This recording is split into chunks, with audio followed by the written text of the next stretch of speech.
It was only after 40 years as a game master that I realized I'd been ignoring a vital piece of advice on how to master a craft. I'm going to tell you what that is. So I've become a better game master in just the last year. I'm more confident, having more fun, and my players appreciate it. I don't let myself get stressed about session prep. I feel ready to tackle new systems, and I'm getting over my nervousness about public games with randos. If you want to do all of those, maybe you should do what I did. Start a YouTube channel. In 40 plus years as a game master, there was one piece of advice for mastering a craft I hadn't paid attention to. I'll get to that in a minute, but first, let's rewind just over a year. I was a tiny bit part in a Sidemen video. Link downstairs if you want to see it. And sitting about between shots, I realised that while I'd never be as high-end, energetic, or frankly, young as they all are, I had a hankering to get myself back into YouTube. I'd previously had a rather slapdash go of it without a plan or work ethic. So I started watching videos about understanding channel growth and content creation, and the algorithm rubbed its claws with glee and started to show me more of the same. All of the content creators you'd expect to came up again and again in my feed. Nate says, howdy howdy. Ali says to blame him for your first video. All of the advice was I needed a niche.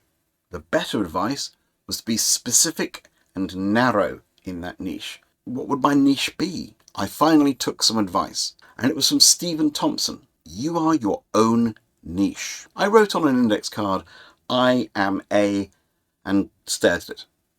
Then I added activist, magician, husband, parent, game master. I'd tried activist videos before and had run out of ideas.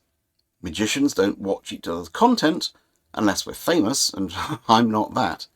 But what about game master?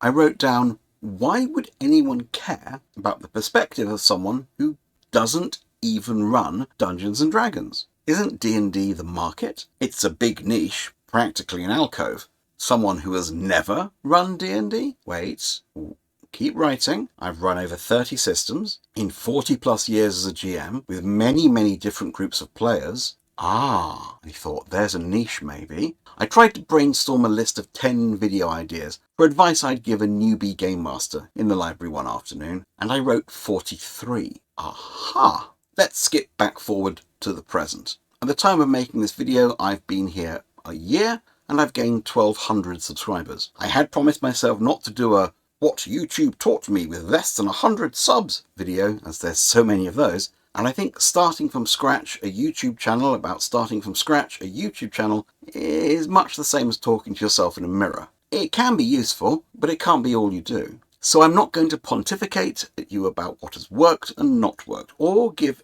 tips for YouTube success. I have only 1,200 subs and have made less than 50 videos.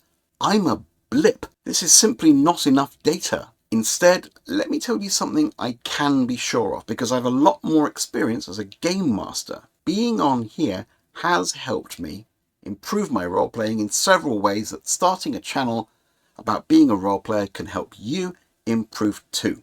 The first way is really obvious. It cements the identity. I am a game master. I must be. I tell people I am on YouTube. Sounds silly. But confidence is built up piecemeal and it's multi-purpose.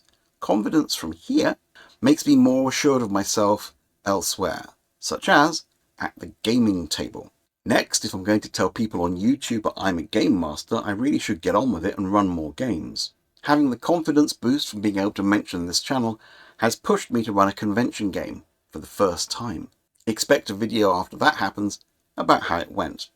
And this brings me to that age-old piece of advice for mastering a craft that I'd never really paid much attention to until I sat down and started scripting out my thoughts on any of these topics. You can learn a lot about a thing by teaching it to someone else. Passing on advice, tips, ideas, hopes even, requires us to articulate those. Writing them out in a script means thinking about concise ways to sum them up. Editing a script makes us look at what we're saying and the words that we use. Editing a video makes us realize it can be said much simpler and shorter and better.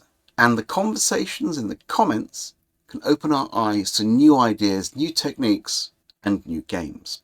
So there you have it. I think you should start a channel about how you game, how you play or run role-playing games, why you love them, because putting your thoughts into words makes you really think about them. If you have a YouTube channel or set one up, put a link in the comments downstairs on this video and I'll subscribe. And if you don't want to use YouTube for the exercise, then write a blog, make Tumblr posts, or just teach someone you game with how to be a game master. Teaching is a great tool, I found out, for learning and reflection. I don't have a specific video to send you to after this one, so I'll let the algorithm decide for us both. Thank you all for watching and commenting this year. It means a lot to me.